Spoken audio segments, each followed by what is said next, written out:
नमो तच्छ भगवतो अरहतो सम्मा सम्बुद्धच्छ। জগৎপূজ্য মহাকারণিক তথাগত সম্যক সম্বুদ্ধ শ্রীচরণে প্রণাম নিবেদন করে প্রজ্ঞাপারমিতে অংশগ্রহণকারী সকল উপাসক উপাসিকাগণের নিরোগ দীর্ঘায়ু সুখী জীবন তথা জ্ঞান বিমণ্ডিত জীবন কামনায় শুরু করতে চলেছি আজকের মহাপরিনির্বাণ সূত্রের পরিশিষ্ট আলোচনা ক্লাস। সাধু সাধু।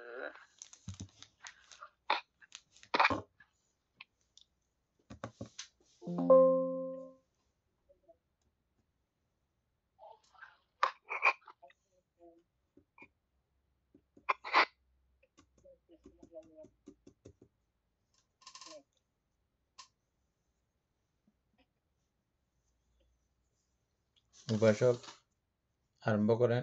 কালকে আমরা কোনটা পর্যন্ত দেখছিলাম?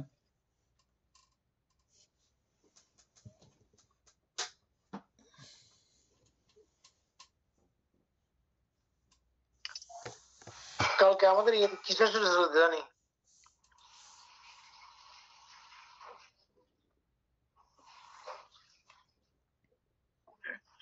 সংস্কার সংস্কার উপেক্ষা জ্ঞান।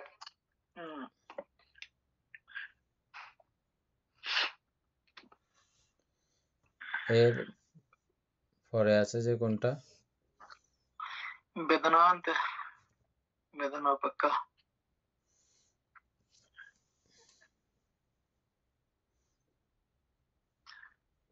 বেদনার উপেক্ষা তো সোজা আছে, সুখ বেদনা, দুঃখ বেদনা, উপেক্ষা বেদনা।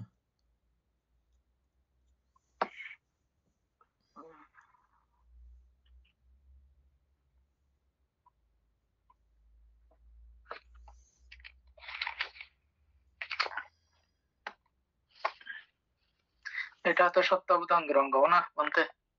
না, এটা সপ্তবুদ্ধাঙ্গের সঙ্গে কোনো অনুভূতি ব্যাপার নেই, এটা তো অটোমেটিক আছে।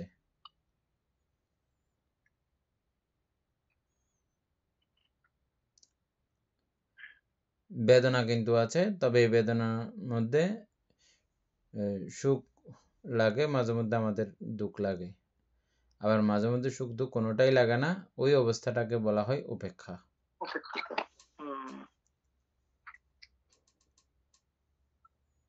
এটা হচ্ছে বেদনা উপেক্ষা। বেদনা বেদনা উপেক্ষাটা আমাদের দুনিয়াতে সবসময় হয়, কিন্তু আমরা এটা বুঝতে পারি না আর কি। বুঝতে পারি না বলতে খেয়াল করি না আর কি। এটা উপেক্ষা জিনিসটা এমনি বোঝা যায় না, উপেক্ষা তো মিডল না। এখন এখন মানতে বুঝতে পারি একটু, আগে বুঝতে পারি না হয়তো। এটা বুঝতে আগে এগুলো আমরা চিন্তাও করতাম না কখনো, চিন্তা ভাবনার বাইরে ছিল। ওটাকে ওই যে বেদনা উপেক্ষা বলা হচ্ছে, ওটা জানতাম না কি। আচ্ছা, তারপরে হচ্ছে যে বেদনার পরে বিদর্শন উপেক্ষা। বিদর্শন উপেক্ষা, সংস্কার উপেক্ষা এগুলো প্রায় সেম, কাছাকাছি।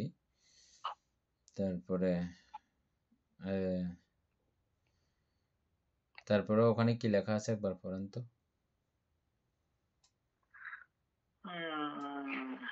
কিন্তু এখানে একদম লেখাটা একদম শর্ট কাটে দিয়েছে আর কি। বিদর্শন অন্তর্দৃষ্টি, অর্থাৎ ব্যাখ্যাটা অন্তর্দৃষ্টি ধ্যানের বিকাশের ফলস্বরূপ নিরপেক্ষতা। হ্যাঁ, ধ্যান বিকাশের ফলস্বরূপ নিরপেক্ষতা। বিদর্শন ধ্যানের বিকাশের ফলস্বরূপ নিরপেক্ষতা।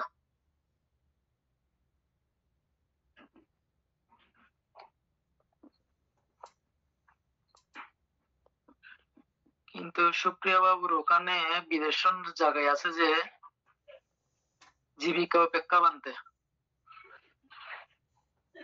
সুপ্রিয়া বাবু যেটা পাঠিয়েছে এটার মধ্যে আছে জীবিকা উপেক্ষা। যাই হোক, তাইলে এটা সুন্দর করে আসা নাই আর কি কথাটা।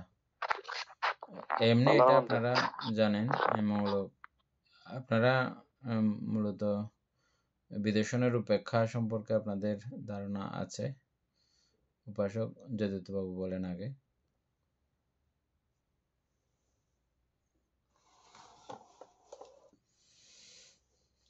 বানতে বুঝিনি কি বলছেন যে বিদর্শনের উপেক্ষা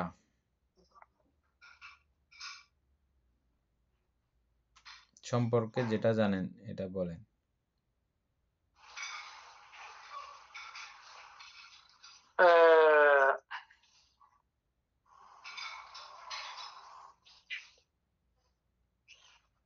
বিদর্শনের উপেক্ষা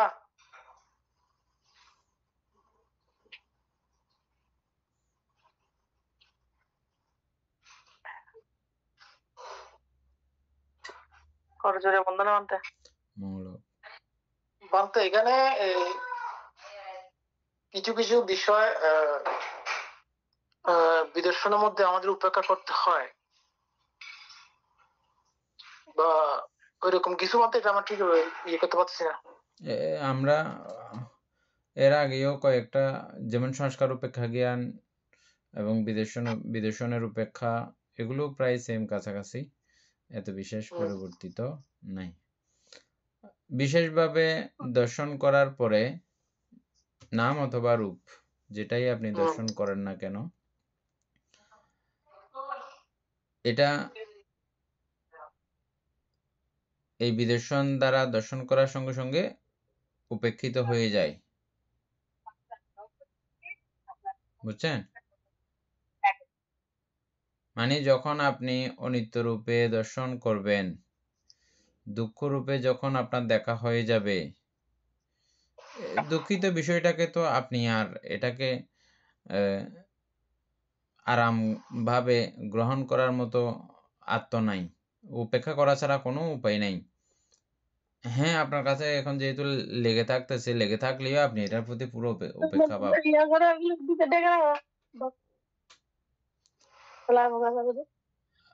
আপনার মনে করেন এই বিষয়টা আছে, আপনার সঙ্গে এখন লিঙ্ক যুক্ত, সংযুক্ত রয়েছে, আপনি ফেলে দিতে পারতেছেন না, তবে এটার প্রতি কোনো রকমের নিংড়ানো অবস্থা, আকর্ষণীয় অবস্থা ওইটা নাই, এটা থাকলেও উপেক্ষিতভাবে আছে।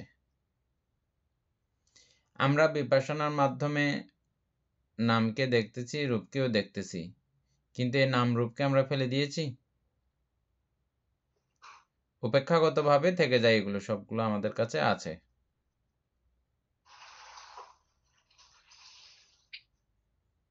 বুঝেন নাই না এখনো? বুঝছি। তাইলে অরহৎগণ বা সাধক বিপাশনার চরম পর্যায়ে যখন অবস্থান করেন, একটা ভালো অবস্থানে যখন অবস্থান করেন, যখন ওই সংস্কারকে, যে সংস্কার নিয়ে তিনি ধ্যান করেছেন বা বিপাশনা করেছেন, ওই সংস্কারটা সম্পর্কে তিনি যখন অভিজ্ঞ হবেন যে এই সংস্কার দুঃখদায়ক, এই সংস্কার অনিত্য, এই সংস্কার অনাত্ম, তখন ওই সংস্কারের সঙ্গে তার আর কোনো রকমের উপেক্ষা ছাড়া, উপেক্ষার বিপরীতে অন্য কোনো পরিস্থিতি আছে কি? মঙ্গলক থাকবে কি, থাকার কোনো কারণ আছে কি? এখন বুঝছেন? এইটাই যারা 220 নিয়ে 220টা আমরা ওই হারা আজও গত হালিন আলোচনা করে দিই। আচ্ছা আচ্ছা আচ্ছা। তারপরে তাহলে বিদর্শনের উপেক্ষা বুঝছেন?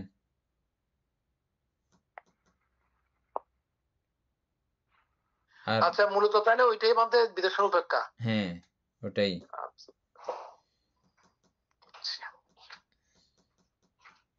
কারণ বিদর্শনের উপেক্ষা না হলে তো সামনের দিকে অগ্রসর হওয়া যাবে না। না, আপনি কিভাবে অগ্রসর হবেন সেটা তো বুঝতেছি। হ্যাঁ,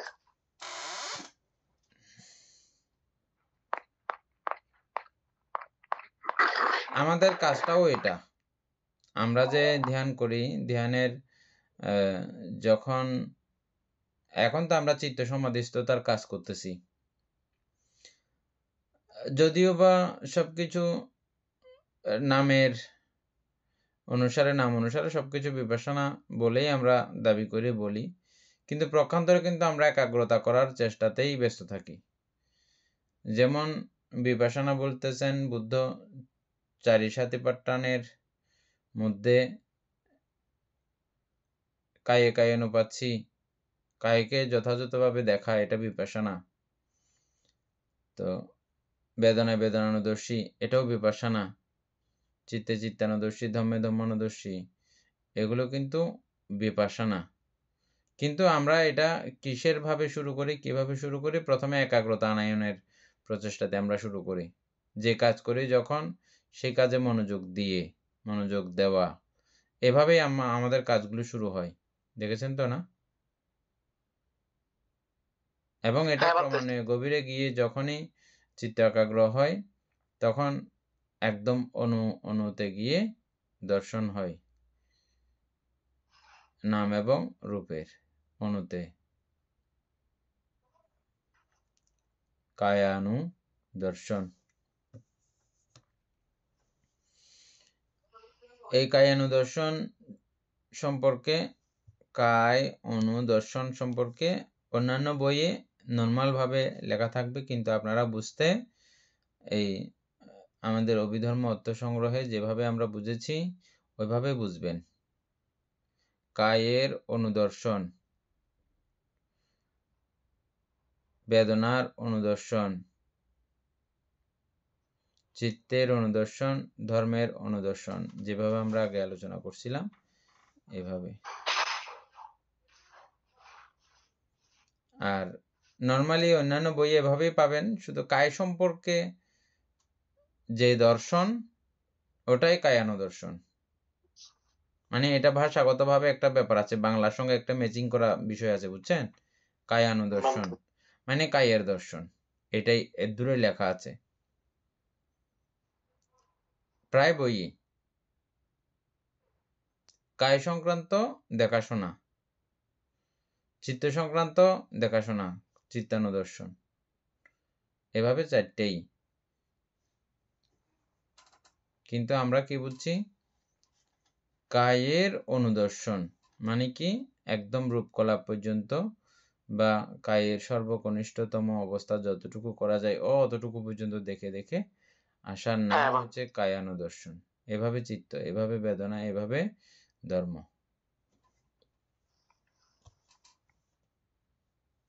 আচ্ছা, তারপরে হচ্ছে যে বিদর্শনের পরে কি আছে? যে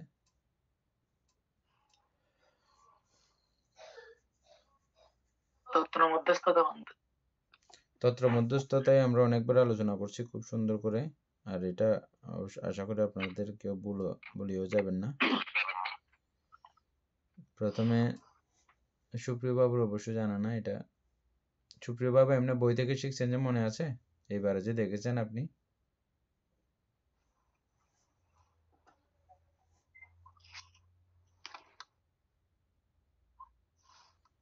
কোথায় সুপ্রিয় বাবু বলেন?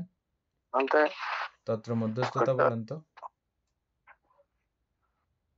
তত্ত্ব মানসিক কারণসমূহের ভাষায় মনের অপেক্ষতা। এটা বলতে এমনি আমি তো বিশেষভাবে, কারণ ক্লাসে আমি উপস্থিত ছিলাম না, প্রথম ক্লাসে না, আগের ক্লাসে এগুলো আলোচনা হয় নাই। যাই হোক, ঠিক আছে, এটা উত্তর ঠিক আছে, যেটা লেখা আছে ওটা ঠিক আছে। তবে ওটাতে এমনি বোঝা যাবে না, আমরা আর একটু আলোচনা করব। আমাদের সবাই অবশ্য আগে থেকে জানে এটা। তারপরে এই সুশান্ত বাবু মনে আছে? আগে শুনেছেন এটা? বলেন তো।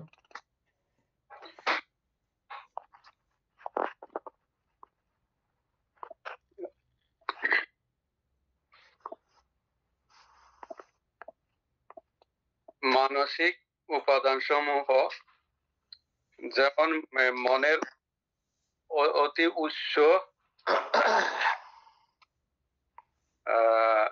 যেমন আপনি ওই বান্তের নিয়ে, বীর্য নিয়ে যেটা উপমা দিয়েছেন, একদম উৎস বীর্যতে না গিয়ে এর মধ্যস্থতা অবলম্বন করা। একটু বেশ কমেছে। আজকে এটা আরো সুন্দর করে লিখে রাখবেন। বইয়ে যেভাবে লেখা আছে এটা মনে রাখলেও হবে না, আমরা যেভাবে আলোচনা করব এটা আবার লিখে রাখবেন সুন্দর করে, অত্যন্ত গুরুত্বপূর্ণ এটাইও। এবং এটা ছাড়া হবে না, বুদ্ধিজ্ঞান লাভ হবে না, এই জন্য মনে রাখবেন। তারপরে এই জয়দত্তবাবু বলেন।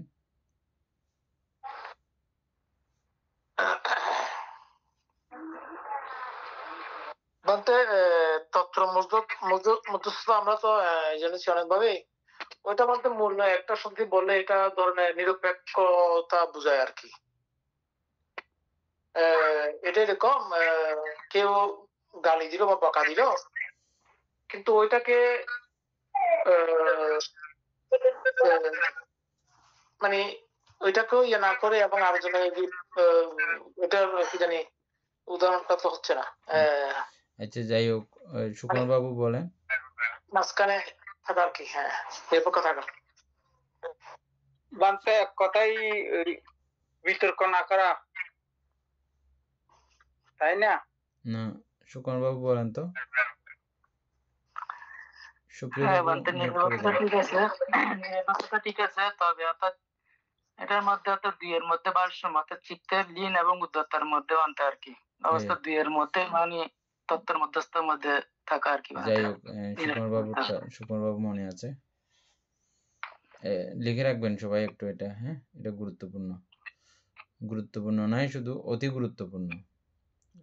মানে যথা পর্যায়ে গেলে আর কি, আমরা ওই পর্যায়ে যাচ্ছি না বলে আমাদের কাছে এটা গুরুত্বপূর্ণ বলে মনে হচ্ছে না এখনো, ঠিক আছে। কিন্তু এটা যখন আপনি কখনো যখন এরকম এত বেশি গুরুত্বপূর্ণ যে মানে আপনি এবার প্রথম ধ্যান লাভ করেছেন,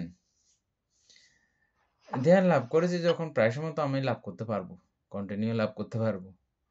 একবার লাভ করেছেন বলে আবার যে লাভ করবেন এটার কিন্তু কোনো গ্যারান্টি নাই। এমনি নর্মালি একবার যদি কেউ প্রথম ধ্যান লাভ করে ও কন্টিনিউ লাভ করতেই থাকে, কন্টিনিউ প্রথম ধ্যানে যাওয়াটা ওনার কোনো ব্যাপার না। একবার কলাকুশল শিখে গেলে সবসময় যাওয়া যায়। তবে তারপরও যে কোনো কারণে, যে কোনো অবস্থাতে, যে কোনো বিষয়কে কেন্দ্র করে আর ধ্যানও না বসতে পারেন আপনি। এই জন্য এই পর্যায়ে গিয়ে যদি সাধক এই তত্ত্ব মধ্যস্থতা সম্পর্কে যদি ধারণা থাকে, তথা এই সপ্ত বুদ্ধাঙ্গ সম্পর্কে যদি সঠিক যথাযথ প্রয়োগ বিধি যদি জানা থাকে, ওনার ওই একই আসনে প্রথম ধ্যান লাভ করেছে মাত্র, ওই প্রথম ধ্যান থেকেই তিনি শ্রোতাপত্তি মার্গফল তথা ক্রমান্বয়ে সমস্ত চারিফল চারি মার্গ অধিগত করা সম্ভব। বুঝছেন? এই জন্য অত্যন্ত মানে গুরুত্বপূর্ণ এই তত্ত্ব মধ্যস্থতা। সুকুমার বাবুর মনে আছে ভালো করে, আপনারা সবাই শুনেছেন। চিত্তের লীন এবং উদ্ধতা, এই কথাতেও অনেকের আবার আমরা অনেকে বুঝতে পারি না, বা আমিও প্রথমবার শুনলে এটা বুঝতে পারবো না। আমরা বারবার শুনতেছি বলে আমাদের এটা মনে আছে যে বুঝতে পারতেছি আর কি। হ্যাঁ, তো না আমরা বুঝতে পারতেছি না রে, এরকম করে ইয়ে করারও কোনো কিছু নাই। বারবার চর্চা করতেছেন বলে আপনারা এখন পারতেছেন, যে আপনারা একসময় কোনো কিছু পারতেন না। চর্চা করতে করতে করতে করতে ধ্যান করতে করতে আপনারা পেরেছেন, এবং এই যে ক্লাস করতেছেন তাও অতীতে আপনারা বিভিন্নভাবে ধর্মের সঙ্গে সম্পৃক্ত ছিলেন, ধ্যানের সঙ্গে সম্পৃক্ত ছিলেন বলে এই ক্লাস আপনারা করতে পারতেছেন, যে আপনাদের দ্বারা সম্ভব হচ্ছে। যে একটা ধর্মীয় মন মানসিকতা আপনাদের অতীত থেকেই ছিল, হ্যাঁ, একেবারে ছিল না বললে কিন্তু এখানে ক্লাসে যোগ দেন নাই আপনারা, বা এই ক্লাস কেউ করতে আসেন নাই। হ্যাঁ, তো সুতরাং আগে থেকে এই বীজগুলো আপনাদের প্রত্যেকের কাছে মোটামুটি সবার কাছেই ছিল। চিত্তে লীন হচ্ছে যে চিত্ত যখন একাগ্র হয়, প্রথম ধ্যান জাতীয় প্রথম ধ্যান নে, যখন চিত্ত লীন হয়ে যায় তখন প্রীতি সুখ একাগ্রতার এই বিষয়গুলো বিশেষ করে একাগ্রতা হয়ে প্রীতি এবং সুখের মধ্যে চুপচাপ করে গিয়ে বসে থাকে। এটা হচ্ছে লীন, মানে কোনো অশান্তি লাগে না, কোনো দুঃখ লাগে না, ওই জায়গায় গিয়ে চুপচাপ শান্তিতে বসে থাকে চিত্ত। এটা হচ্ছে লীন। সুকুমার বাবু, লীন বুঝছেন এখন? যখন চিত্ত একাগ্র হয়, যখন চিত্ত শান্ত হয়, যখন চিত্ত প্রথম ধ্যানে ন্যূনতম উপনীত হয়, তখন এই সুখে, এই স্বস্তিতে চুপচাপ থাকতে পছন্দ করে। এক জায়গাতে মধ্যে নড়াচড়া করে না আর কি, চিত্ত হ্যাঁ। অন্যদিকে যায় না, এক জায়গায় বসে থাকে আর কি। হ্যাঁ, হ্যাঁ, এটা হচ্ছে যে চিত্তের লীন অবস্থা। এরপরে হচ্ছে যে অদ্বৈত।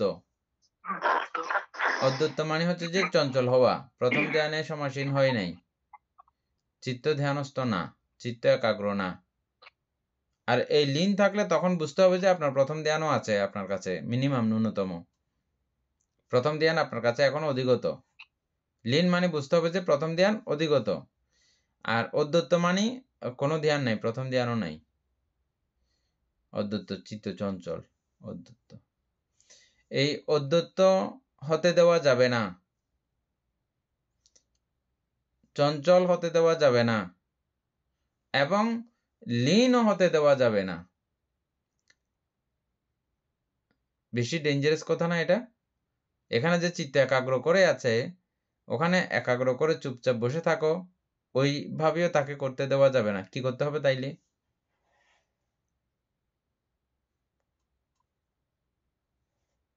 ওইখানে তো বলতে ওই অবস্থার মধ্যে থাকতে হবে, তত্র মধ্যস্থ অবস্থার মধ্যে লীন হ্যাঁ? হওয়া যাবে না এবং হ্যাঁ, অদ্বৈত হওয়া যাবে না। কি করা যাবে হওয়া তাইলে? যাবে না। নিরপেক্ষ এটা থাকতে হবে, তো- নিরপেক্ষতা বজায় হ্যাঁ, রাখতে হবে। ওইটাই তো বানতে ইম্পর্টেন্ট জিনিস। ওইটা এটাই থেকে হচ্ছে কোন যে ভাবে দেখায়? এটাই হচ্ছে তত্র মধ্যস্থতা। হ্যাঁ, সেটাই তো বললাম, সেটাই এখন এই তত্র মধ্যস্থতা জিনিসটা কি? হ্যাঁ, এখন তত্র মধ্যস্থতা জিনিসটা কি? এটা তো আমরা নামটা শুনতেছি, জানতেছি না। তাইলে ওই জিনিসটা নিরপেক্ষ কি?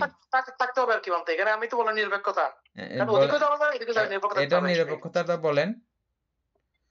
নিরপেক্ষ নিরপেক্ষ থেকে বলতে যুদ্ধ অদ্বৈত করে হওয়া যাবে বসে না। থাকলে তো আপনার বুদ্ধি জ্ঞান লাভ হবে না। না, এখানে একটা তো কাজ আছে আপনার। নিরপেক্ষ থাকবেন বটে, এদিকেও হুম, যাবেন না, আপনি অদ্বৈতর দিকেও যাবেন না, আবার লীনের দিকেও যাবেন না। না। তাইলে এখন তখন আপনাকে বলতেছে যে সেখানে তন্ত্র মধ্যস্থ ভাবে থাকতে হবে। তো তন্ত্র মধ্যস্থতা থেকে আপনার কাজ কি ওখানে?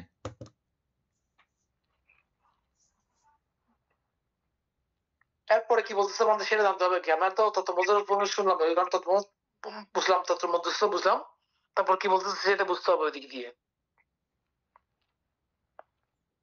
তারপরে জ্ঞান ও জবানতে জ্ঞান উৎপন্ন করতে হবে আর কি। ওখানে নিরপেক্ষতা থেকে মানে জ্ঞান তন্ত্র মধ্যস্থতা হচ্ছে যে জ্ঞানজ, বুঝছেন? এখন ঠিক আছে। তন্ত্র হ্যাঁ। মধ্যস্থতা হচ্ছে যে জ্ঞানজ। মানে ওই সময় কি চিন্তা করতে হবে? মনে করেন চিত্ত লীন অবস্থায় আছে, তখন আমি এটা অর্থাৎ আমার যে এই জ্ঞানের চিত্তটা, আমি যে চিত্ত নিয়ে সেখানে অবস্থান করতেছি, এটাও তো একটা চিত্ত।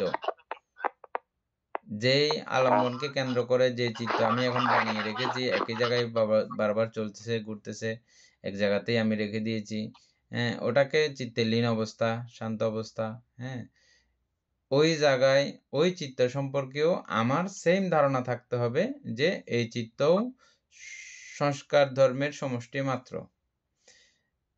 এই বিষয়গুলোকে আমি একত্রিত করেছি বলে, এইভাবে আমি এই কার্যপ্রণালী করেছি বলে এটা এখন শান্ত অবস্থা এবং সুখময় একটা অবস্থার তৈরি হয়েছে মাত্র। কিন্তু এটা প্রতি ক্ষণে ক্ষণে আমরা যে বিধিচিত্ত পড়েছিলাম, ওই বিধি বরাবরে ওখানেই ওই চিত্তের মধ্যেও প্রতি ক্ষণে ক্ষণে এগুলো মৃত্যু হয়ে যাচ্ছে, ধ্বংস হয়ে যাচ্ছে। প্রতি ক্ষণিক, প্রতি চিত্তের ক্ষণতা অনুযায়ী চিত্ত মরে যাচ্ছে, বিধিচিত্ত মরে যাচ্ছে। ওইখানেও ওই চিত্তের মৃত্যু আপনাকে দেখতে হবে। জ্ঞানজ তত্র মধ্যস্থতা, এখানেও অনিত্য এই চিত্তও অনিত্য, এই চিত্তও দুঃখ, এই চিত্তও অনাত্মা। এটা প্রত্যয় সংযোগে সংযোজিত মাত্র অনাত্মা। এটাও নিত্য, মানে আত্মার কোনো ব্যাপার নাই। এটাও কোনো শক্তি, ব্যক্তিগতভাবে কোনো শক্তি ওই চিত্তের মধ্যে নাই। এটা প্রত্যয় জাত, সংকাতা ধম্ম, প্রত্যয় দিয়ে সংস্কৃত। খুব সুন্দর না এগুলো আসলে বুঝলে? মানতে অসাধারণ না বিষয়গুলো? হ্যাঁ মানতে অসাধারণ বলতে খুব সত্যি অসাধারণ, কিন্তু কথা হচ্ছে হ্যাঁ এখন এখানে একটা প্রশ্ন হচ্ছে যখন চিত্তে লীন থাকে, ওই লিনটাও তো এখানে প্রতি মুহূর্তে মুহূর্তে উদয় বিলয় হচ্ছে লিনটার। হ্যাঁ, আমরা ওই দিন যেটা আলোচনা করছিলাম, মানে চিত্তের হ্যাঁ। একাগ্র মানে এমন নয় যে এটা একচিত্ত হয়ে গেছে। হ্যাঁ ওইটা চিত্ত, একচিত্ত ওইটা কখনো ওইটা হতে পারে না। ওটা মৌলিক হতে পারবে না। হ্যাঁ ঠিক হ্যাঁ, আছে। ওই দিন আমরা ভবাঙ্গ নিয়ে আলোচনা করেছিলাম, ভবাঙ্গ। তাহলে চিত্ত ভবাঙ্গ, আচ্ছা আপনাদেরকে না, আমরা ওই ক্লাসে আলোচনা করছিলাম যে বাংলাদেশ ক্লাসে ভবাঙ্গ সম্পর্কে একটা কথা আসছে এবং আলোচনাটা খুব সুন্দর হয়েছিল সেদিনের। হ্যাঁ, এই ভবাঙ্গটাও, এটা ভবাঙ্গ স্রোত বলা হয়েছে, ভবাঙ্গ স্রোত। তবে উদাহরণস্বরূপ বলা হচ্ছে যে ঢেউহীন, ঢেউহীন তরঙ্গহীন স্রোত প্রবাহ। আবার বলতেছি কি সেখানে, যেমন এমন কোনো নদী নাই, এমন কোনো নদী হতে পারে না যেখানে তরঙ্গ থাকবে না। পানিগুলো চললে তরঙ্গ আছে, হয়তো এটা আমরা চোখে দৃশ্যমান না, দেখতেছি না, এটা কম্পনের মাধ্যমেই তো যায়, কম্পন ছাড়া পানি চলতে পারবে? স্রোত মানে কম্পন আছেই, হয়তো সেটা আমাদের চোখে, সাধারণ চোখে অনুমান হবার মতো নয়, দেখা যাবে না এরকম। তথাপি আপনি কল্পনা করে নেবেন যে কম্পনহীন বা ঢেউহীন বা তরঙ্গহীন নদী প্রবাহ যেমন, ঠিক আমাদের ভবাঙ্গ প্রবাহ এভাবে চলমান প্রতিনিয়ত। কিসের মাধ্যমে চলমান? ওই সর্বচিত্ত সাধারণ চৈতসিক প্রতি মুহূর্তে উৎপন্ন এবং ধ্বংসের কার্যক্রম সেখানে অটোমেটিক ভাবে চলতেছে। এটা ওগুলো প্রত্যেকটা এই 7টা সংস্কার, 7টা চৈতসিক, এগুলো উৎপন্ন হয়ে এট এ টাইম সবসময় থেকে রয়েছে এরকম কিন্তু না। এটাও প্রতি মুহূর্তে উৎপন্ন এবং ধ্বংসের মধ্য দিয়ে প্রতি ক্ষণে ক্ষণে ভবাঙ্গের মধ্যেও চলমান। এটা এভাবে সবসময় চলমান গতিধারাতে থাকে। যখনই বাহ্যিকভাবে কোনো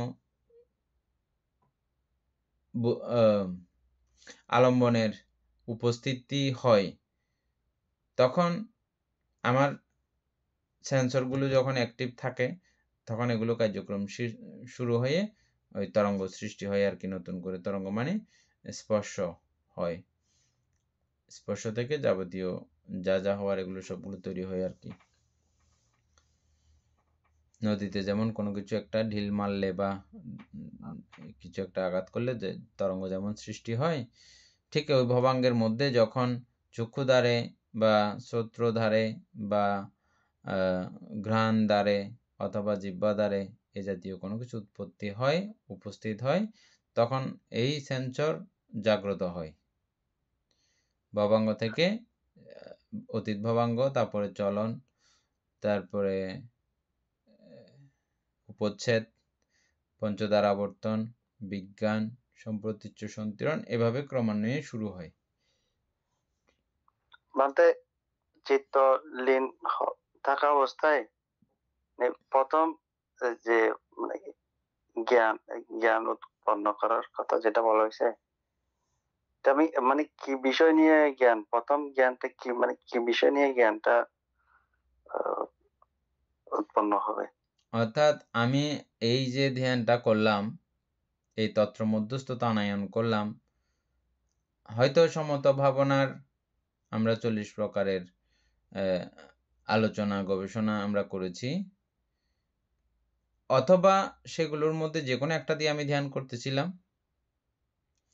অথবা চারি মহা সাতিপাট্টানের যে ধ্যান প্রক্রিয়া, ওটার মাধ্যমেও হয়তো আমি চিত্ত একাগ্র করেছি, চিত্ত প্রথম ধ্যানে উপনীত করেছি। এই প্রথম ধ্যানে উপনীত করা অবস্থার নাম হচ্ছে যে লীন অবস্থা। চিত্তের লীন অবস্থা। এখন কেউ যদি ইচ্ছা করে ওই জায়গা থেকে বুদ্ধিজ্ঞান লাভ করব, তখন তিনি লীন হয়ে বসে থাকলে হবে না, তিনি কখনো জ্ঞান লাভ করতে পারবে না। যেটা ঋষি আর কারাম রামপুত্র উদ্যোগ যাদের কাছে সিদ্ধার্থ অবস্থায় ভগবান বুদ্ধ ছিলেন, তারা প্রত্যেকে ওই রকম প্রত্যেকটা ধাপ উন্নত হয়ে হয়ে হয়ে লীন হয়ে বসেছিলেন ওখানে। বানতে ওইরকম আমি শুনেছি অনেকের কাছ থেকে, মানে এখন বুঝতে পারছি ওইটা মাত্র একদম প্রথম স্টেপ, মানে লীন থাকা। এটা এর পরে তো অনেক ধাপ আছে। আমি অনেকের শুনছি মানে ওই অবস্থায় অষ্টসমাপত্তি গিয়ে পর্যন্ত আছে, মানুষ আর সামনের দিকে এগোতে পারে না। অষ্টসমাপত্তি পর্যন্ত আছে ধ্যানের 8টা ধাপ। প্রথম ধ্যান থেকে শুরু করে রূপবচরের 4টা সূত্র পিটক মতে, অভিধর্ম পিটক মতে আমরা এটাকে 5টা গুনতেছি। তারপরে এগুলো আসলে ওই সমত ভাবনা আসে কারণে অরূপবচরের 4টা। তো এই 4টা ধ্যানের স্টেপ প্রত্যেকটা জায়গাতে লীনের অবস্থা আছে, এবং এই লীন অবস্থায় থেকে গেলে এই বুদ্ধি জ্ঞান লাভ করা যাবে না। বুদ্ধি জ্ঞান লাভ করতে হলে লীন বাদ দিতে হবে, লীনকে বর্জন করতে হবে। তো লীন বর্জন করলে তাহলে তো অদ্বৈত হয়ে যাবার কথা।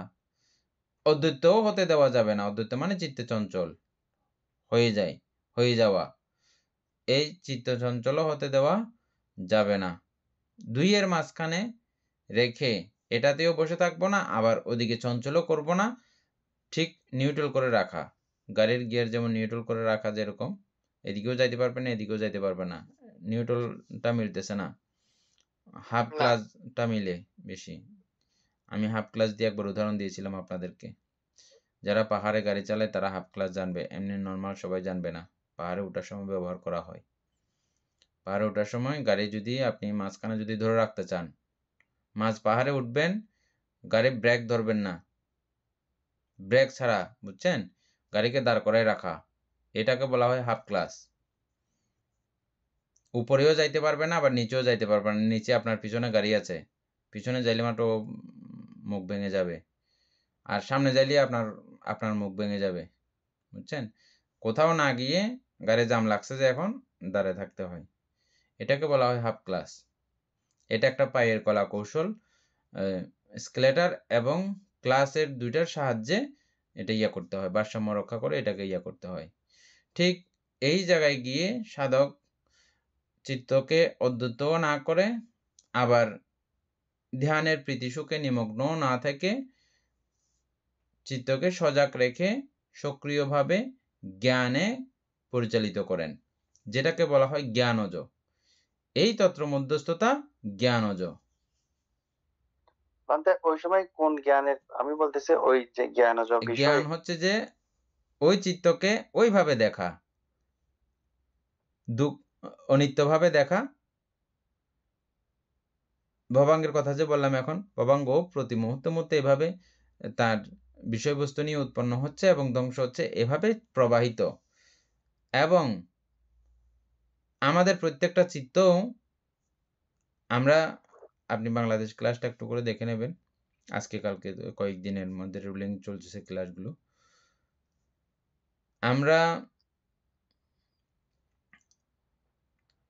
এই যে চিত্তের প্রক্রিয়াগুলো তৈরি করি আমরা, এটা অতীত ভবাঙ্গ চলন, অতীত ভবাঙ্গ, তারপরে চলন, উপচ্ছেদ এবং দ্বারাবর্তন, সম্প্রতিশ সন্তিরণ, যাবতীয় সমস্ত কার্যক্রম চলে। আবার এটা প্রতি ক্ষণে ক্ষণে এই চিত্তের খণ্ডাংশগুলোও মরে যাচ্ছে, অনিত্য হয়ে যাচ্ছে। মরে যাচ্ছে মানে অনিত্য হয়ে যাচ্ছে, ধ্বংস হয়ে যাচ্ছে, তার মানে ওখানেও অনিত্যতা বিরাজমান। এটা হচ্ছে জ্ঞান। জ্ঞান কাকে বলে? এটাই জ্ঞান। এই চিত্ত এভাবে প্রতি ক্ষণে ক্ষণে খণ্ডিত অংশ জড়ো হচ্ছে এবং মরে যাচ্ছে, এটাই বিদর্শন। তাইলে এটা একটা দেখলেন। তারপরে তাহলে এটা যদি এভাবে যদি স্থায়ী না থাকে, এতক্ষণ যেটা আপনি সুখে মগ্ন ছিলেন সেখানে, এটা নিয়ে একটা আপনার মততা ছিল। প্রথম ধ্যান লাভ করলে অনেক একটা এটা আপনার সারা পৃথিবীর সমৃদ্ধতার চেয়েও এটা আপনার কাছে বেশি সুখের মনে হবে। যারা পৃথিবীর মধ্যে শ্রেষ্ঠতম ব্যক্তিত্ব, প্রথম ধ্যানের কাছে তারা কিছুই না। পৃথিবীর শ্রেষ্ঠতম ধনী ব্যক্তিত্ব যদিও হয়, প্রথম ধ্যানী লাভের কাছেও আমরা তো শ্রোতাপত্তি মার্গ লাভের সঙ্গে এটাকে বিচার করি না, বিবেচনা করি না। কিন্তু নর্মালি লৌকিকভাবে চিন্তা করলে একজন প্রথম ধ্যানীর সুখের সঙ্গে ওদের কোনো সুখ এগুলো পাত্তা ইয়াত্তা পাবে না। সুতরাং ওই রকম একটা মানে অবস্থা। তাহলে এটা একটা যে সুখের এতক্ষণ তিনি মনে করছিলেন, এখন যখন এই ভগ্নাংশ ভাবে চিত্তের মৃত্যু দেখবে, তখন এটাকে আর সুখ বলে বলার মতো, এটা তো হারে মরে যাচ্ছে এগুলো। এই চিত্ত তো প্রতিক্ষণে ক্ষণে মৃত্যুবরণ করে ফেলতেছে, তাহলে এখানে সুখের কিছু নাই, দুঃখ হিসেবে ওনার কাছে প্রতীয়মান হবে। আর এই যে চিত্তটা, এটা নানা চৈতসিকগুলো দিয়ে এভাবে একটা জিনিস সংগঠিত হয়েছে, একটা ব্যাপার সংগঠিত হয়েছে। এটা নানা প্রকারের উপাদানে সমৃদ্ধ, সংস্কৃত, সংস্কাত, সংস্কার, এটাও একটা সংস্কার। সংকাত ধর্ম, সংস্কৃত ধর্ম। যেহেতু সংস্কৃত ধর্ম, এখানে কেউ আত্মত্ব প্রকাশ করতে পারে না। এই ধ্যানচিত্তটাও কোনো রকমের ক্ষমতা প্রকাশ করার মতো অবস্থা ওই ধ্যানচিত্তের নাই।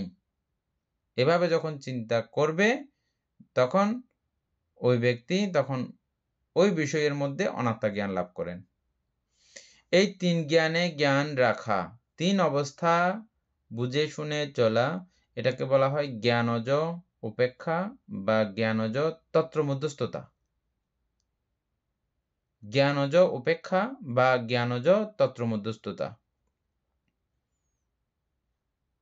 অনেক গুরুত্বপূর্ণ বিষয়, সবাই শুনেছেন এবং আশা করি মনে থাকবে। আমরা যেহেতু অনেক উপমা উদাহরণের মধ্য দিয়ে বলতেছি। হ্যাঁ, তারপরেও মাঝে মধ্যে এগুলো কিছু প্রবলেম হয়। যেমন আমাদের যদি কোনো গৃহস্থ কাজে যদি আমরা ওইদিকে মাথাটা সেট করে রাখি, এখানে কি আলোচনা চলছে এগুলো বুঝতে পারবো না। শুধু এটা বলে কথা না, যে কোনো বিষয় আমরা আরেকদিকে চিন্তা করে একদিকে ইয়ে করলে হবে না। এজন্য আপাতত ধ্যান করার সময়, অভিধর্ম ক্লাস করার সময় আমি মনে করি বৈরাগ্য চেতনা উৎপন্ন করে বসলে ভালো। কিভাবে বৈরাগ্য চেতনা উৎপন্ন করবেন? আরে এই দেহ তো এভাবে ক্রমান্বয়ে ছোট বাচ্চা ছিল, এখন বয়স্ক হয়েছে, আবার কয়েকদিন পরে দেখবো যে এটা মরে যাবে। আমি না, শুধু আমার চৈদ্য গোষ্ঠী অনেক ছিল, অনেকে ছিল, তাদের নামও আমি জানি না। হ্যাঁ, কিন্তু আমি বুঝতেছি যে আমার দাদুর দাদু ছিল, তিনি ক্রমান্বয়ে এসছেন। নামও মনে নাই, আমাদের নামও খেয়াল করি না, জানিও না, এগুলো রাখিও না আমরা। এভাবে সবাই মরে গেছেন, আমাকেও এভাবে সবকিছু ফেলে রেখে চলে যেতে হবে। আমাকে হয়তো আমার ছেলে কিছুটা মনে রাখবে, আমার নাতিরা মনে রাখবে কিনা এটা কিন্তু বলা বড় দুঃসাধ্য। নাতিরা যে মনে রাখবে বা নাতির ঘরের ফন্তিরা মনে রাখবে, নাতিরাও অনেক সময় মনে রাখে, কিন্তু ফন্তিরা মনে রাখে বলে আমার মনে হচ্ছে না। যেমন আমরা আমাদের দাদুর বাবাকে নামও বলছিল এমনি, কিন্তু আমাদের মনে নাই, এগুলো মনেও রাখছি না। হ্যাঁ উপাসক বলেন। মনে রাখলে কি হবে? আমার নিজে তো কোনো উপকার হবে না। না, নিজের কোনো উপকার নাই। এটা মনে রাখার কোনো লাভ নাই। অর্থাৎ আমি এই কথা এখানে মনে করার কারণ হচ্ছে যে আমরা যেটা নিয়ে এত আস্ফালন করতেছি, আমরা যেগুলো নিয়ে যাকে যাকে দেওয়ার জন্য এত তালিমালি কাণ্ড কীর্তন করতেছি, এরা তো আমাদেরকে মনেও রাখবে না।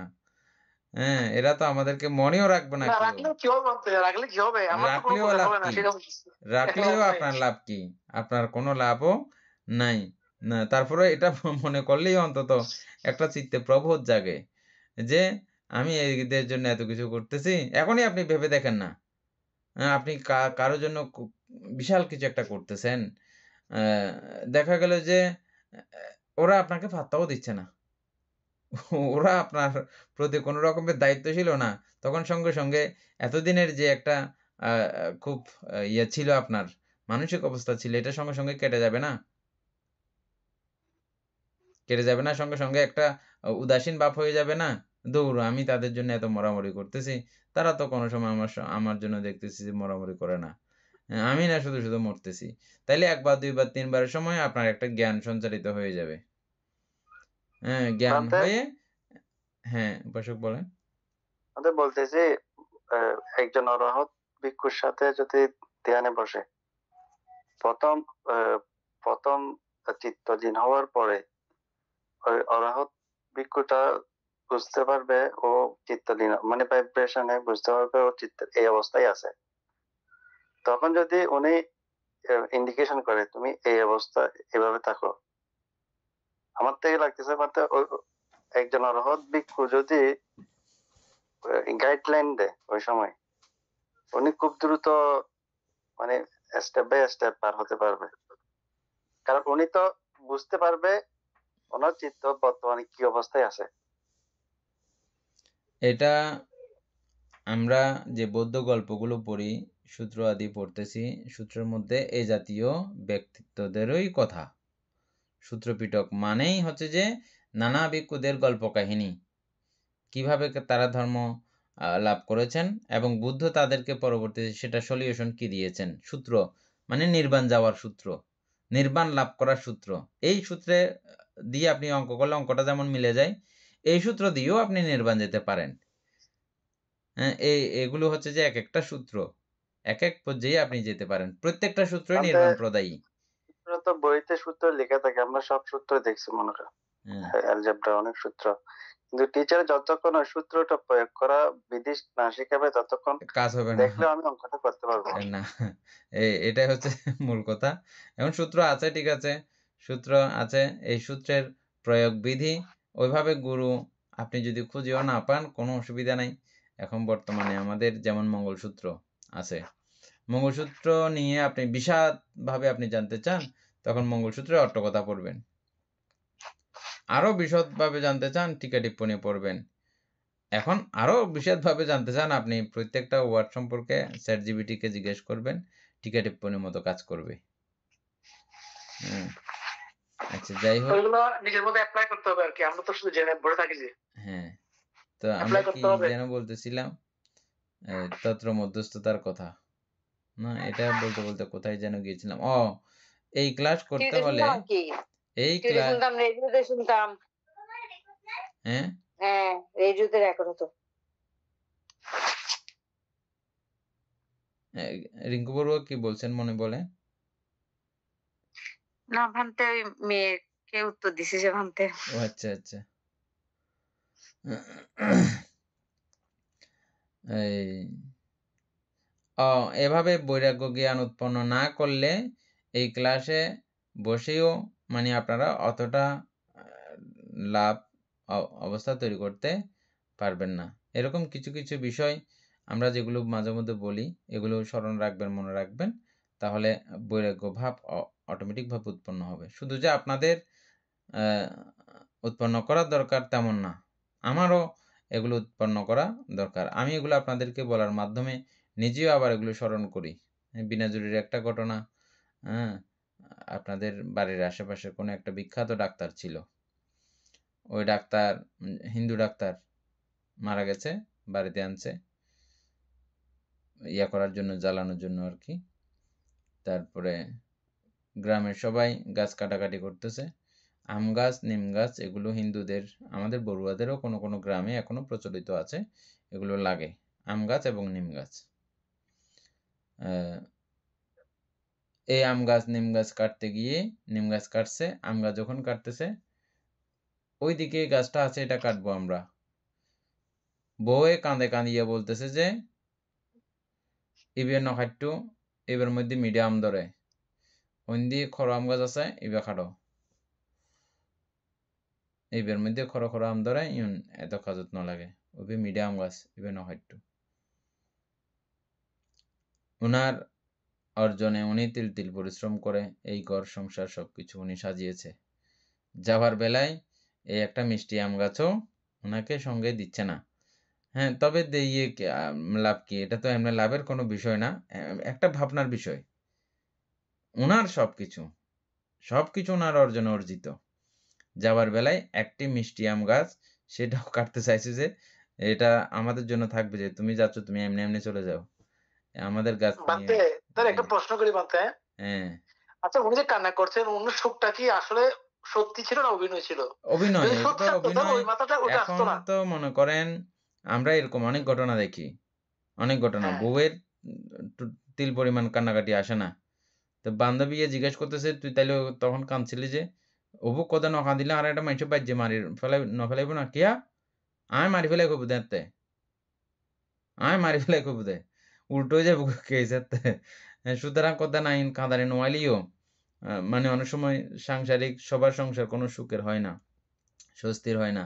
কোনো সংসার আছে যে না পারতেছে, ছেলে-মেয়ে বড় হয়ে গেছে, বাধ্যগত কোথাও জিম কেটে পড়ে থাকে। একটু ভালো লাগার কোনো পরিস্থিতি নাই। কেন? মৈত্রী দিতে জানে না, মৈত্রী নিতে জানে না। মৈত্রী দেওয়া, মৈত্রী নেওয়া এটা জানতে হয়। এটা একটা কলাকৌশল। আমাদের স্বামী-স্ত্রী দুজনের চরিত্র ২ রকম। দুজনের স্বভাব ২ রকম। এই স্বভাবগুলোকে একটা জায়গায় রাখতে হলে আমাদেরকে মহামৈত্রীর চর্চা করতে হবে। দেখেন ২ জন ২ পরিবারের, ২ ঘরের ২ সংস্কারের এবং আ ২ জাতির, একটা মেয়ে, একটা ছেলে। সংস্কারের কত ব্যবধান, কত তফাৎ।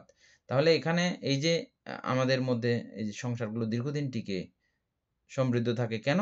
মৈত্রী চর্চার কারণে। যতটুকু মৈত্রী চর্চা থাকে তখন।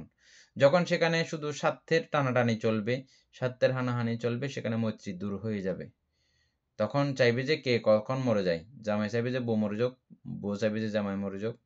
হ্যাঁ, এভাবে চাইবে। কেন? মৈত্রী কমে গেলে। এজন্য মৈত্রী দেওয়া জানতে হবে, মৈত্রী নেওয়া সেটাও জানতে হবে। তবে অনেক সময় স্ত্রীর কাছে মৈত্রী থাকে না। তাকে কিভাবে মৈত্রীপরায়ণ করব এটা এই কলাকৌশলে আমাকে হতে হবে। অনেক সময় স্বামীর কাছে মৈত্রী থাকে না। স্বামীকে কিভাবে মৈত্রীপরায়ণ করব এই কলাকৌশল আমাকে জানতে হবে। কে জানাই দেবে এখন? এই ত্রিপিটক আমাদেরকে জানাই দেয়। কিভাবে মৈত্রীপরায়ণ হতে হয়, কিভাবে অপরকে মৈত্রীপরায়ণ বানাইতে হয়। এটা আমাদেরকে ত্রিপিটক জানাবে। এটা আমাদের পরম আশীর্বাদ। বুদ্ধ এখনো রয়েছেন। ধর্মকায়িক বুদ্ধ এখনো রয়েছেন। বুদ্ধ আমাদেরকে অনাথ এতিম করে যান নাই। আমরা বুদ্ধকে ব্যবহার না করলে, বুদ্ধের আশেপাশে না আসলে কিভাবে দেবে? বুদ্ধ আমাদেরকে গড়ে খাওয়াই দিবে নাকি? দিবে না। অবশ্যই এগুলো আমাদেরকে নিজেকেই গড়ে তুলতে হবে। বুঝছেন? তারপরে এভাবেও আপনারা এই চিন্তাগুলো করলে, এই গল্পগুলোর কথা মনে করলে সঙ্গে বৈরাগ্য চেতনা উৎপন্ন হবে। আরেকটা খুব মজার ঘটনা, ৭ তালা বাড়ি। তারপরে কয়েকজনে বলছে যে উনার রুমে উনাকে একবার নিয়ে যাও। অবুক মরা লাশ কেনে ঘরত তোলে? মানে বুড়ো মানুষ, উনার ৭ ছেলের জন্য ৭ তালা বাড়ি। বুঝছেন? তো উনার একটা রুম ছিল, স্বামী-স্ত্রী দুজনে থাকতো, বুড়া-বুড়ি। তো বুড়িও বলতেছে না এবার খুব ইচ্ছা আছিল ঘরের মধ্যে যাইবো, হসপিটালত মরে গিয়ে গো, কিন্তু যাইও দেখা না করে ঘরত তুলছে না। ফুতাইনের রকর। অবুক কদে মরা লাশ কেনে ঘরত তোলে? ঘরের মধ্যে তোলা নাই, নিচে গাড়ি-টাড়ি রাখার জায়গা একটা আছে যে ওখানেই শুয়ে রাখছে। তার মধ্যে আরো করুণ পরিস্থিতি, বৃষ্টি আসছে। বৃষ্টির পানি পড়তেছে। তাও ঘরের মধ্যে তুলতেছে না। আহারে আমরা গড় করে কি যে কাণ্ড করি, কি যে অবস্থা করি আমরা, এগুলো বলার মতো না। এই সমস্ত দৃশ্যগুলো যখন আমরা ভাবি, চিন্তা করি, আমাদের মধ্যেও সঙ্গে একটা অ্যা ভাব উৎপন্ন হয়। এগুলো আমাদের দেখার অ মানে তৈরি হয় বেশি। ভানতে তো? আ মরলে সঙ্গেও যাই কৃতজ্ঞতার জন্য, কৃতজ্ঞতা জানানোর জন্যও যাই এবং আমাদের দায়িত্ব কর্তব্যবোধেও আমরা এই সমস্ত বিষয়গুলোর সঙ্গে বেশি ওতপ্রোতভাবে জড়িত। আর এগুলো আমরা চেষ্টা করি আবার আপনাদেরকে এগুলো বলার জন্য। যাতে আপনাদেরও এই পরিবারের প্রতি ঐরকম একটা আ উপেক্ষাভাবে এই তন্ত্র মধ্যস্থতার মতো করে জ্ঞানজভাবে যাতে চলতে পারেন, অবস্থান করতে পারেন। এটা যত জ্ঞানজ রাখবেন, তত স্বস্তি এবং হালকা বোধ হবে নিজের কাছে। আর যতই এটাকে পরম আসক্তিতে, পরম বন্ধনে যখন বর্ধিত হয়ে থাকবেন, এ মহাশান্তি, মহাপ্রতুল অবস্থা চলতে থাকবে। যাই হোক, আমরা এই এটা আলোচনা করতে গিয়ে, তন্ত্র মধ্যস্থতা আলোচনা করতে গিয়ে অনেক কিছু জানলাম। আর আপনারাও এটা খুব ভালো করে মনে রাখবেন। যেটা আমাদের উপাসকে বলছে যে কি নাম? সুপ্রিয় বাবু যেটা বলছে এটা খুব গুরুত্বপূর্ণ কথা। এই রকম অবস্থাগুলোর জন্যই ধ্যান করার সময়, বিপাসনা করার সময় নিজে নিজে বিপাসনা করেন তিনি ওই যিনি এই সপ্ত বুদ্ধাঙ্গ সম্পর্কে খুব দারুণভাবে অভিজ্ঞ, তিনি নিজে নিজে করতে পারবেন। আর্যষ্টাঙ্গিক মার্গ সম্পর্কে খুব পাকাপোক্তভাবে অভিজ্ঞ, তিনি নিজে নিজে ধ্যান করতে পারবেন। অথবা আরেকটা যে সপ্ততিংশ বুদ্ধি প্রক্রিয় ধর্ম নিয়ে তিনি খুবই অভিজ্ঞ, তারা নিজে নিজে ধ্যান করতে পারবেন। ঠিক আছে, ওটা তো আমাদের এগুলো সবগুলো আছে। হ্যাঁ, এগুলো যারা জানবে না, বুঝবে না এবং এদের এই বিষয়গুলোর প্রয়োগ পদ্ধতি যাদের যথাযথভাবে জানা নাই, বোঝা নাই, তারা গুরু ভান্তের সান্নিধ্যে বা গুরু সান্নিধ্যে তারা ধ্যান করবেন। তার শারীরিক মুখ অবয়বের যারা দক্ষ টিচার, শুধু মুখ দেখলেই বুঝতে পারেন ওর কি মানসিক অবস্থা চলছে। আর তাছাড়া প্রত্যেক দিন কথা হয় ধ্যান থেকে ওঠার সঙ্গে সঙ্গে কি পর্যায়ে আছো, কেমন আছো, হ্যাঁ, এগুলো প্রত্যেক দিন কথা হয়। সেজন্য গুরুভান্তেরা জানেন আমার শিষ্য এখন এই পর্যায়ে আছে, এখন আবার সে ধ্যানে বসলে মাত্র প্রথম ধ্যানে বা দ্বিতীয় ধ্যানে উন্নীত হয়ে এরপরে এই কাজটা তাকে আমি করতে দিয়েছি। ওই কাজটা করলে মুখের পরিস্থিতি কেমন হবে না হবে এটা কিন্তু গুরুভান্তের জানা থাকে, জানে। তাই গুরুভান্তে ওইভাবে পথ নির্দেশ করতে থাকেন, ওই জাতীয় কথাগুলো বলতে থাকেন, যেমনটা শুকশ্রমণকে বুদ্ধ বলেছিলেন। হ্যাঁ। এভাবে সারিপুত্র ভান্তেও অনেক শিষ্যদেরকে উনি বলেছিলেন। হ্যাঁ, তারপরে এরকম আরো অনেক দৃষ্টান্ত আছে। সনকুটি ভান্তেকেও ওনার গুরু ভান্তে এভাবে নির্দেশ প্রদান করেছেন, এটার পরে এটা, এটার পরে এটা করা, এগুলো আর কি। তো এগুলো কঠিন কিছু না, আমরা মায়া মরীচিকায় প্রলুব্ধ হয়ে মনে করতেছি এই বিষয়গুলো অনেক কঠিন, আসলেই খুব সোজা এবং জীবনটাকে খুব সহজ এবং সাবলীল বলে মনে হবে এই ধর্ম জানলে। না হলে জীবনটাকে মনে হবে মারে কত কঠিন, কত জটিল, কত কিছু মনে হবে। কিন্তু এই ধর্ম জানার পরে, ধর্ম বোঝার পরে খুব হালকা অনুভব হবে। তত্র মধ্যস্থতার পরে কি আছে সুকুমার বাবু আরো?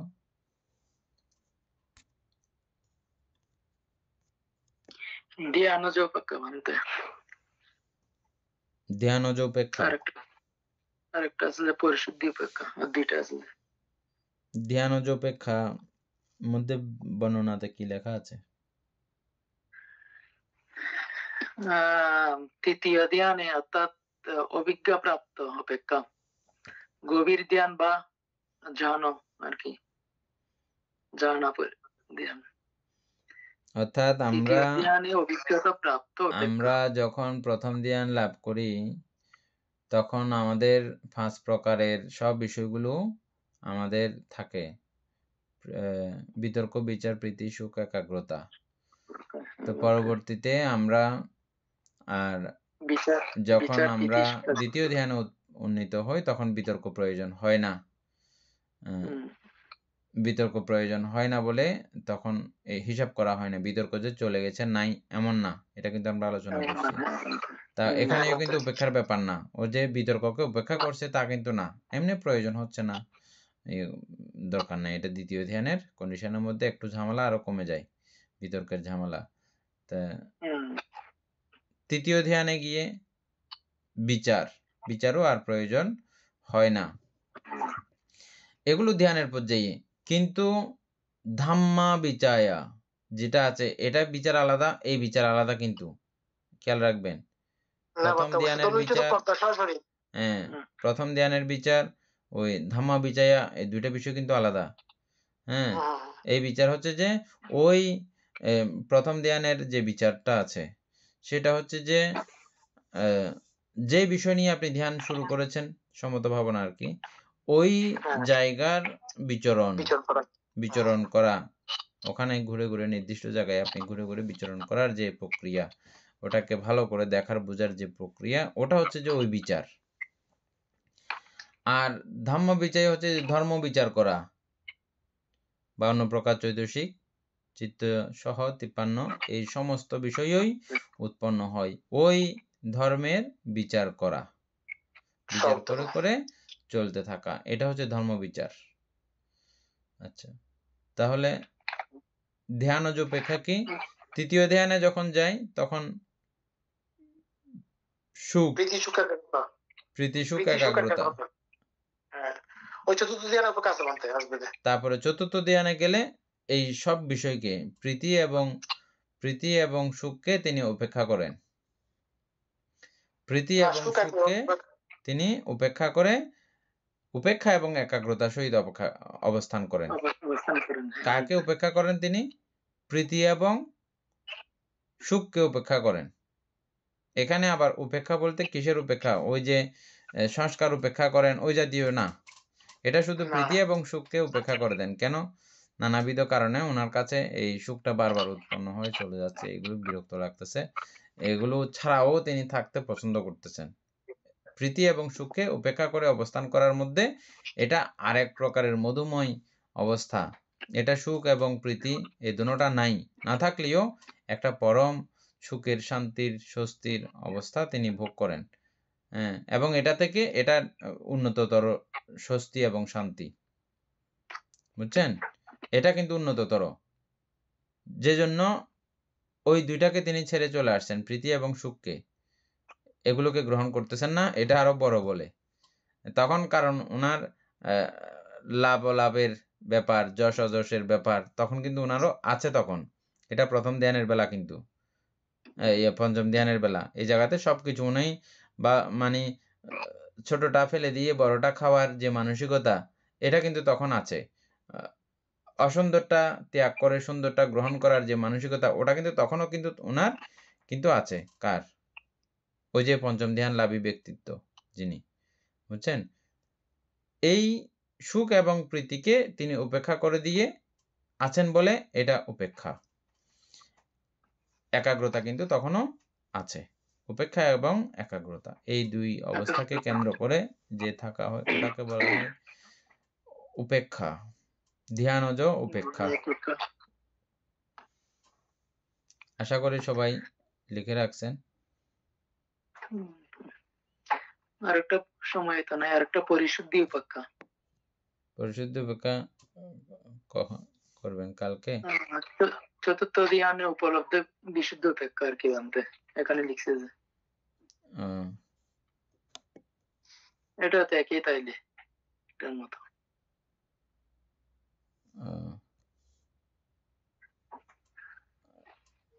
উপাসক একজনে ইয়ে করতেছে, কাপড় চেঞ্জ করতেছে, যে ভিডিওটা ইয়া করে দেন, এটা ইয়াতে থাকে তো, অনলাইনে থাকে তো। সামান্য ভিডিও করে দাও, সামান্য ভিডিও করে দাও। তো শুরু করবো সপনদা। কি বলতেছিলাম? আচ্ছা, তাইলে আরেকটা বাকিটা আমরা তাহলে কালকে ইয়ে করব। হ্যাঁ, ঠিক আছে।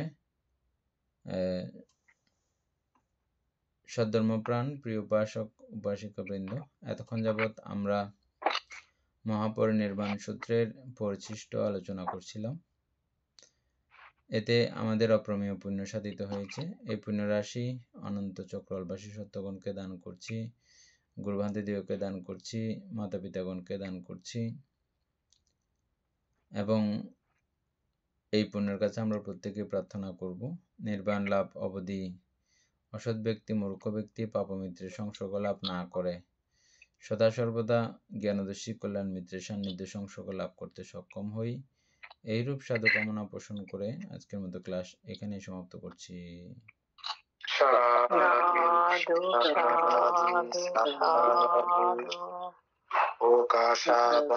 সাধু।